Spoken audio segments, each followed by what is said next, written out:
Like she said, the care's good in the hospital, but it's not the same as the care you get here. She was a clinical lead at Bournemouth Hospital, started as a nursing cadet. She'd always been in nursing. She was just one of those very vocational people, always wanted to help people. She loved nursing. She broke her leg, went to work in a wheelchair. She broke her right arm, learnt to write with her left arm until she could take a cast off. She was just one of those kind of people, and she literally loved nursing. She was just a very, very kind, loving person. She was quirky. She lived in her own little planet sometimes. When she came into the Macmillan Unit, they'd said with her readings she shouldn't have been able to converse, yet she was. When the ambulance came to pick her up, one of the things, she was knitting a jumper for one of her friend's children, and she actually said to me, "Myra, don't forget my knitting," as if she really was just coming away for a little break to get her medication tweaked, and her attitude was she was gonna go out the doors. Not the way she did, but she was just coming in for some respite and to get herself sorted, because she just wouldn't contemplate that she was going to lose this fight. And then she'd been here for nearly 2 weeks, and that's when it started to really turn. We knew that she probably wasn't coming back from it, and at that, my mum never drank, she never swore. She was just one of those, but how she I don't know. And it was quite funny when they came round with what we ended up terming the jolly trolley, and they said to her, what would you like to drink? And she said, "Oh, well, I'm ever so sorry, dear," she said, "but I'm on a morphine pump and I don't think it mixes very well." Always the nurse right through. BJ actually said to her, "I don't think it's really going to matter now, Jean." And that was it. She then had a tipple of Baileys every day, and the last drink that she drank was a drink of Baileys before she was sort of with us but not with us. And she was in that state for a little while. It was over Christmas. She actually died on the 29th of December. Her sisters still lived in London, and they came down, and we'd seen lots of people that could make it home for Christmas. The staff were getting them comfortable and letting them go. Meanwhile, our family were getting bigger and bigger, wanting chairs to sleep on and floors to sleep in. And the night that my mum finally lost her fight, my stepdad and I actually slept in her room for the week before. We had an armchair each just because we couldn't leave her. My brother was also here, and both of her sisters, and we were all of us were there. We'd been in the room, had time out for coffee breaks, things like that, and it was early hours of the morning on the 29th, and the nurse that came in, my mum had just plateaued. She wasn't going either way, and the nurse said, "We're going to take a break, we're going to roll her." And as everybody left, I just started speaking to the nurse and saying, "Why? She's finally comfortable. She'd been quite anxious in her breathing and that before." And she just said, "Because she's plateaued, and we need to make this go either way, because she's just plateaued." And at that moment, my mum took this big breath in and opened her eyes, and the nurse just yelled, "Everybody in now." She obviously knew how it worked. She knew the signs, and all of us were there. So my stepdad, myself, my brother, and my mum's 2 sisters were there, holding her hands, touching her, and we were there when she shut her eyes for the last time. And if that nurse hadn't have known that, it's that detail. 5 minutes later, we might have all been outside, and my mum would have died on her own. I remember the nurse just said, "Anything you want her to know, you tell her now." And that's it. We all cried out, "I love you." And that's when she took her last breath to those words. So we were given plenty of time to sit with my mum. My husband wasn't here with us because it was overnight, and neither were my children.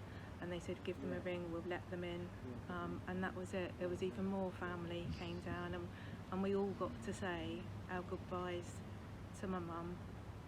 Literally, within minutes of her passing. There wasn't You know, we weren't seeing her in a mortuary, we were all there with her, and she still looked like her, and I think that's really important, particularly for you know, my children. They were teenagers at the time, and they needed to say goodbye, and they needed to see her still looking like their nan. And that was just really, really important that we got that opportunity. And I think if she hadn't have been here, I don't think we would have got that opportunity in a typical hospital environment. I remember in the time she was here, the days leading up to it, she said she wanted to see the sun, so they wheeled her bed in the garden, and it's all those tiny details that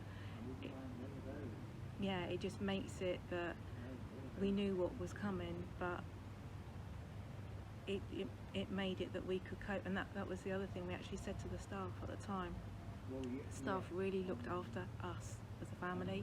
The team said to me, we look after you so that you can be there for your loved one.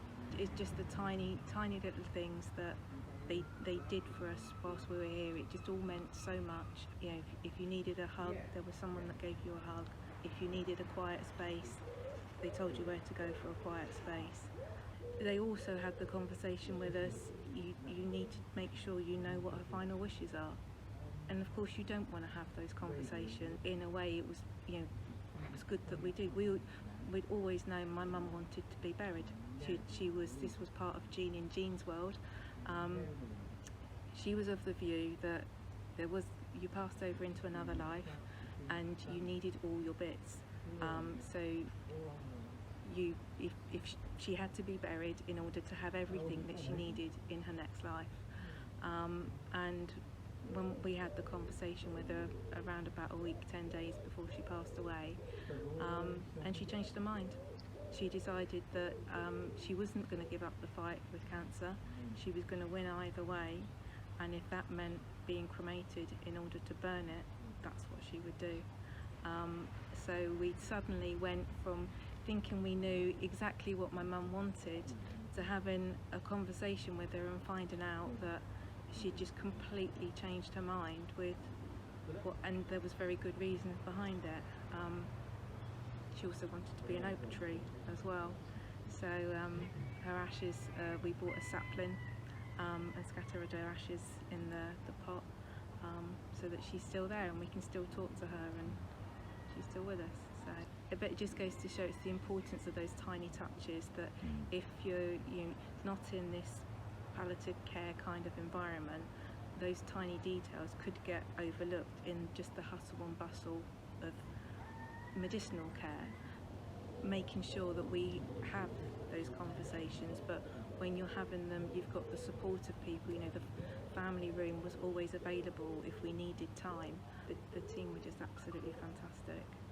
What was a really devastating time in my life was made bearable to cope with. And it's the celebration of life things you do afterwards as well. We came along to one of those, and it's, you know, everybody there has been through what you've been through, but you see that you do make it out the other side. When they said, we are here for you, they really were. In her view, she didn't come here to die. She came here to be made comfortable. And that's the fact that you give your patients that kind of feeling, I think is tremendous, bearing in mind what you're up against. Well, we were sideswiped when she went, and even then once they made the appointments for us to come back in to obviously deal with the different things, they took a lock of my mum's hair and gave me that, and I hadn't asked for it. Afterwards I would have thought about it and I wished I had got that, but at the time you're so grief stricken that you don't think of those little things, and I've still got that lock of hair now, and it's all those little tiny details. They did help us with everything afterwards. And my stepdad, my mum was his rock, and he was just completely didn't know what to do, and they really helped us out with all the plans that come afterwards and everything that you need to do, but they were very much that there's no rush, there's plenty of time, And yeah, the support that we got before and after was amazing. When there were problems, they would talk to you about what they were doing. It wasn't, you weren't just left in the dark, and they would answer any direct question that you asked. And having the opportunity to just be there with her, telling her I loved her, that's the last words I ever said to her, and that's important. That was 10.5 years ago, and I could still, word for word what happened that evening, and it was just, that last bit, it was the perfect ending for her. Somebody once said to me that losing somebody, when it hurts so much, it just is a testament to how much you love them. If you were to see any of the nurses again, or who cared for your mum at the time, what would you say to them, given the chance? Just thank you. The work that you do here is absolutely amazing. They made what was my worst nightmare. My mum she was my best friend as well. We were so close. We did so many things together, and to lose her it literally broke my heart. But they cared for us. They made sure that we could cope with what was coming. If I saw any of the staff, even not necessarily the ones that worked with my mum, I think they do an absolutely phenomenal job.